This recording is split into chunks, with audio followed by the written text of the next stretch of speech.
very honored to be a part of this ceremony commemorating the birth of our 18th president. Let's begin.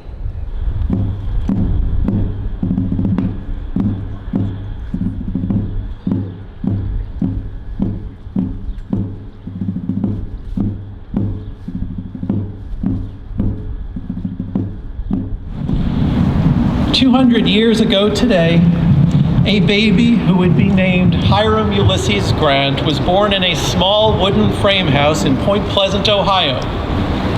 It is a distinctly American trait that those who command armies or even become president often begin life not in palaces or gilded mansions, but start from humble circumstances and advance with the singular potential that this country offers.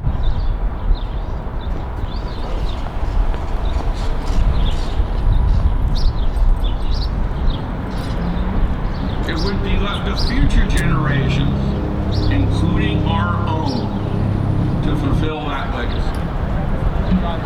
Yet we should also remember a man of honesty, integrity, and character. So it seemed appropriate to end his journey here.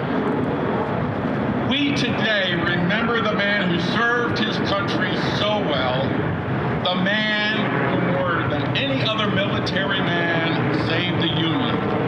Mistakes have been made, as all can see, and I admit, he observed, although he added that he had done his best, failures have been errors of judgment, not of intent. I think Americans are being reintroduced to Ulysses S. Grant, and I think they're now understanding what he did to make this country what it is today, is fight first to reunite the country and then to look for rights and secure the rights of African Americans in a reunited republic.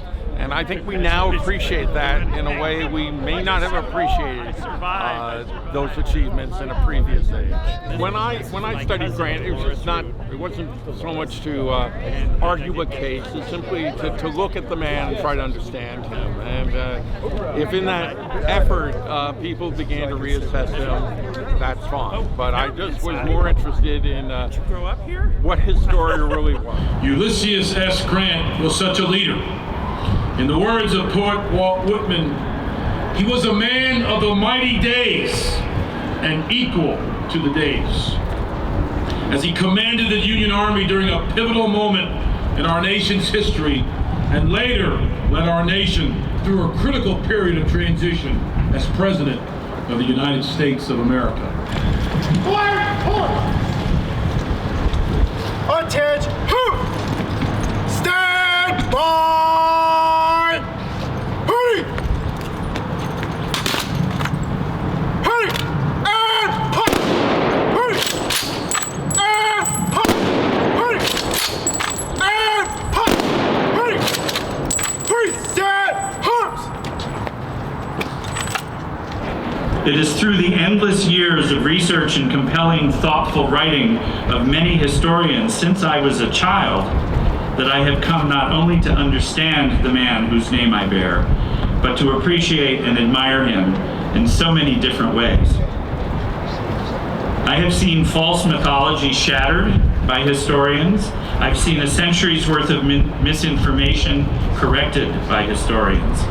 It has been a source of continual wonder to me to experience the work of all those men and women who were not family and thus had no interest other than the truth, as they resurrected and shone a light on Ulysses S. Grant's life and offered me, just one of their readers, a source of pride that has lifted me up again and again and again. There was a lot that was misunderstood about Grant, and I think part of what my grandfather was hesitant to have me named after him is that I think he just felt the sort of weight of all the misinformation and would eventually write his own book in 1969 to try to correct that. But mostly it was, there was a lot of the mythology about him being a butcher, about him being a bad president, about him being a drunk, none of which was true or accurate, and had never been challenged in print until well after I was born.